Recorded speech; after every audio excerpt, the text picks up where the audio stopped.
नमस्कार मंडळी, पुन्हा एकदा आपल्या नवीन एका व्हिडिओमध्ये तुम्हा सगळ्यांचं खूप खूप मनापासून स्वागत करते। आज तुम्ही थंबनेलला पाहिलं अगदी बरोबर आहे। आज आपण मुरमुरामध्ये कच्चा बटाटा घालून अगदी झटपट होणारी, लहानांपासून मोठ्यांपर्यंत अगदी प्रौढांपर्यंत सर्वांना आवडणारी एक मस्त अशी रेसिपी बनवतोय, जी की तुम्ही यापूर्वी कधी बनवली नसेल आणि खाल्लीसुद्धा नसेल। तर त्यासाठी आपल्याला व्हिडिओ संपूर्ण पाहायचा आहे। व्हिडिओ कुठेही स्किप करू नका। झटपटसुद्धा बनते आणि खायला म्हणाल तर जितकी दिसायला दिसते त्याच्यापेक्षा सुद्धा खूपच चविष्ट अशी ही रेसिपी आहे। त्यासाठी वेळ न करता रेसिपीला सुरुवात करू। रेसिपी सुंदर आहे आणि सोपी आहे। तर इथे पहा, आपण सुरुवातीला एक कच्चा बटाटा घेतलेला आहे। आता हा बटाटा आपल्याला काय करायचं, स्वच्छ धुवून साल काढून पाण्यामध्ये किसून घ्यायचं आहे, जेणेकरून हा बटाटा काळा पडणार नाही। तर आता बटाटा पाण्यामध्येच आपण किसलेला ठेवून द्यायचा साईडला आणि लगेच एका बाउलमध्ये मोठ्या किंवा एका भांड्यामध्ये आपल्याला मुरमुरे घ्यायचे आहेत। आता इथे तुम्ही जितक्या लोकांसाठी बनवताय त्या क्वांटिटीमध्ये तुम्ही इथे बटाटा आणि मुरमुरे घ्यायचे आहेत। तर एक वाटी मी इथे मुरमुरे घेतलेत आणि एक वाटी इथे किसलेला बटाटा घेतलेला आहे। तर पाणी पूर्ण काढून टाकलं आणि पूर्णपणे जो बटाट्याचा किस आहे तो निथळवून घेतलेला आहे, असा पिळून घेतला आणि त्याच्यानंतर तो आपल्याला या मुरमुऱ्यामध्ये घालून घ्यायचा आहे। पाणी सुरुवातीला बिलकुलही वापरायचं नाही। तर आता ना या मुरमुऱ्यांमध्ये हा बटाटा जो घातला आहे तो पूर्णपणे व्यवस्थित मिक्स करून घ्यायचा, म्हणजे आपले हे मुरमुरे जे आहेत ते सुद्धा या बटाट्याच्या आतमधील जे पाण्याचा अंश आहे त्याच्यामुळे छान मऊसूत होतात। तर इथे पाहू शकता, व्यवस्थित अगदी हाताने आपण मिक्स करून घेतलं। आता पुढे पहा, हे ना आपल्याला एक 2 ते 3 मिनटासाठी झाकून ठेवलं तुम्ही तरीही चालेल, किंवा 5 मिनटासाठी। तर छान अगदी पाणी पूर्णपणे मुरमुऱ्यामध्ये शोषून घेतलं जातं आणि मुरमुरे मऊ होतात। तोपर्यंत पुढची तयारी करून घ्यायची आपल्याला।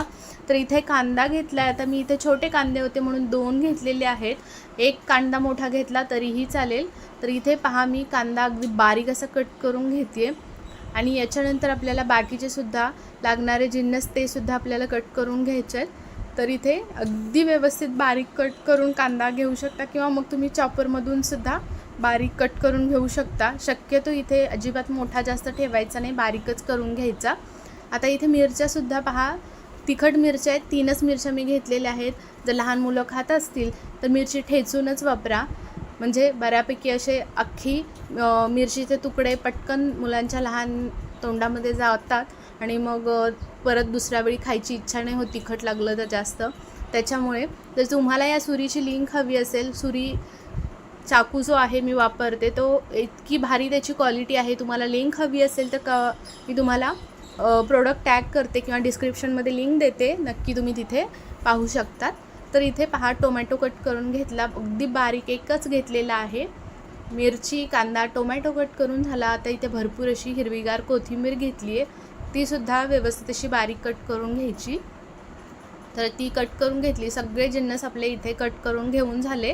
लगेच इथे एक 5 मिनटं 10 मिनटं झाली होती आणि बऱ्यापैकी मुरमुऱ्यानं पाणी सगळं आपलं बटाट्यामधील शोषून घेतलेलं आहे। आता याच्यामध्ये सगळे जिन्नस घालून घेऊया, कट केलेले कांदा, मिरची, टोमॅटो, भरपूर अशी कोथिंबीर घालून घ्यायची आणि मिक्स करून घ्यायचं। त्या अगोदर काही बेसिक मसाले घालूया। हळद पावडर, चवीपुरतं मीठ घालायचं, अगदी किंचितची थोडीशी पाव चम्मच इतकी मिरची पावडर घातली आहे चवीसाठी आणि कलरसाठी, आणि इथे आपल्याला 2 चम्मच इतकं बेसन वापरायचं आहे। तर आता हे ना आपल्याला व्यवस्थित असं मिक्स करून घ्यायचं, पाणी बिलकुल वापरायचं नाही। आणि 2 चम्मच इथं आपण दही घालून घेतलेलं आहे, जर जास्त आंबट असेल तर 1च चम्मच घाला। आता इथे पहा, व्यवस्थित मिक्स करून घ्यायचं आणि आपल्याला याचे ना थिकनेस बघून घ्यायचं आहे, जास्तसुद्धा लूज ठेवायचं नाही इथे।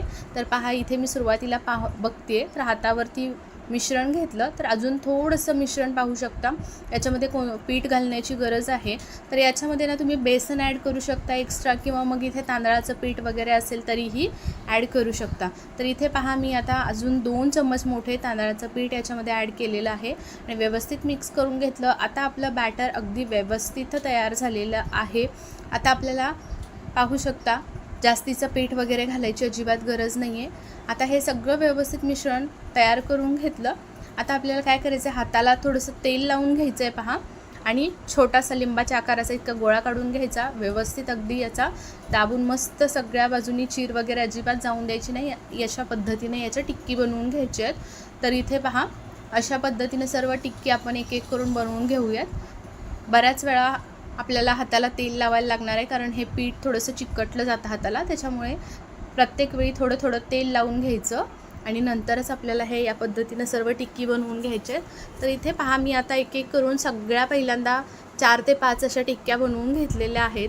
याच्याऐवजी तुम्ही हे मिश्रण ना आप्पे पात्रामध्ये थोडंसं याच्यामध्ये इनो किंवा सोडा टाकून आप्पेसुद्धा याचे बनवू शकता. तर इथे पाहू शकता मस्त अशा ह्या टिक्क्या आपण बनवून घेतलेल्या आहेत.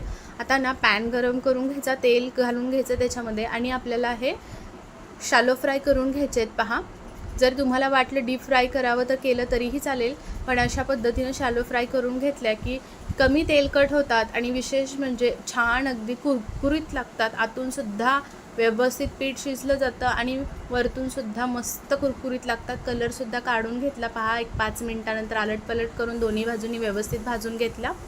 खूप छान कलर आला आणि दिसायलासुद्धा खूप मस्त दिसतात. जितका दिसायला मस्त दिसतं त्याच्यापेक्षा टेस्टलासुद्धा खूप भारी लागतात. आणि कच्चा बटाटा आणि इन्स्टंट होणारी रेसिपी, कच्चा बटाटा वापरला आहे, मुरमुरे घरामध्ये असतात किंवा मग पोहे जरी असले पोह्यापासूनसुद्धा तुम्ही हे बनवू शकतात. पोह्यामध्ये कच्चा बटाटा घालू शकता, मुरमुरे मध्ये कच्चा बटाटा वापरू शकता. अशा पद्धतीनं तुम्ही घरच्या साहित्यांमध्ये झटपट ही रेसिपी बनवू शकता. तर इथे पाहू शकता दोन्ही बॅचमध्ये मी थोडं थोडं असं बनवून सर्व टिक्की घेतलेल्या आहेत आणि खूप मस्त अशा टिक्की तयार झालेल्या आहेत. झटपट झालेत आणि टेस्टला तर अतिशय सुंदर लागतात. अजिबात तेलकट झालेले नाहीत. अगदी जवळून दाखवते पहा. आणि कमी तेल वापरून मस्त असा हा पदार्थ तयार केलेला आहे.